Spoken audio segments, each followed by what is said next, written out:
America ने Iran में परमाणु ठिकानों को मिटाने या तेल के कुओं पर कब्जा करने के लिए ये जंग छेड़ी है। ऐसा अगर आप भी सोच रहे हैं तो पूरी तरह गलत हैं। अमेरिका की प्लानिंग इससे भी आगे की है, जिसकी चपेट में पूरी दुनिया आने वाली है। वो दुनिया की कई देशों को युद्ध में फंसाकर बड़ी चाल चलने जा रहा है। ये Stockholm international peace research institute यानी कि SIPRI की रिपोर्ट है, जिसमें लिखा है दुनिया भर में जितने हथियार बिकते हैं उसका 42% अकेले अमेरिका बेचता है। 2021 और 25 के आंकड़े, उसकी इकोनॉमी इसी पर निर्भर है। दुनिया के 99 देशों को वो सैन्य सामान देता है, जिसमें से 35 देश यूरोप के हैं। हालांकि पहले यानी कि 2016 से 2020 के बीच में उसकी यह हिस्सेदारी 36% थी। यानी दुनिया में जितनी जंग चलेगी अमेरिका का उतना ही फायदा होगा।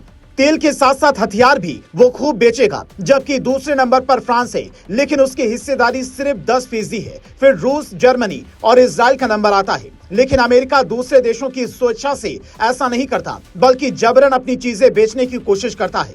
और यूक्रेन इसका सबसे बड़ा उदाहरण है, जहां के राष्ट्रपति ज़ेलेंस्की ने बीते दिनों कहा था हमारे पास अभी पैसे नहीं हैं, तो ट्रंप ने कहा था पैसे मत दो लेकिन मिनरल्स का खजाना दे दो। जबकि अमेरिका चाहता तो रूस यूक्रेन के बीच में समझौता भी करवा सकता था।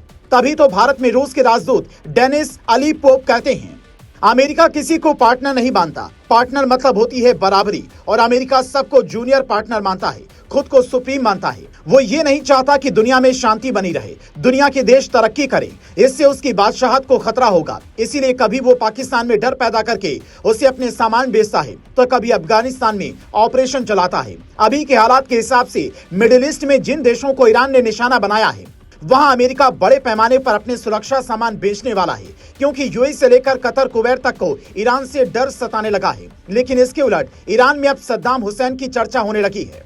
जब 90 के दशक में अमेरिका ने इराक को तबाह करके कुवैत पर कब्जा किया था, तारीख थी 2 अगस्त 1990। मिडिल ईस्ट का छोटा सा देश कुवैत इराक के कब्जे में जा चुका था। वहां इराक के तानाशाह सद्दाम हुसैन ने सेना भेजकर लगभग कब्जा कर लिया था। कुवैत भागा भागा अमेरिका पहुंचा, लेकिन अमेरिका ने तुरंत मदद भेजने की बजाय एक डील करता है। डील थी कि कुवैत की जमीन में होने वाला तेल 50% अमेरिका रखेगा और 50% ही कुवैत रखेगा। सद्दाम हुसैन के सनकपन से परेशान कुवैत ये डील कर लेता है और फिर अमेरिका की सेना इराक की सेना को ढेर करती है। सद्दाम हुसैन के साथ में क्या करती है ये पूरी दुनिया जानती है, और वहां की जनता के साथ में जो चीजें होती हैं यही वहां आतंक को जन्म देती हैं। पर अमेरिका को इस बात से कोई मतलब नहीं था। वो आज भी कुवैत में तेल के कुएं से तेल निकाल देता है और ले जाता है। वहां के लोगों की इतनी हिम्मत नहीं कि वो पूछ सके कि तुमने कितना तेल निकाला और मुझे कितना दिया। उसके बाद भी कुवैत अमेरिका से हथियार खरीदता है, अपनी पूरी सुरक्षा व्यवस्था अमेरिका के हाथ में देता है,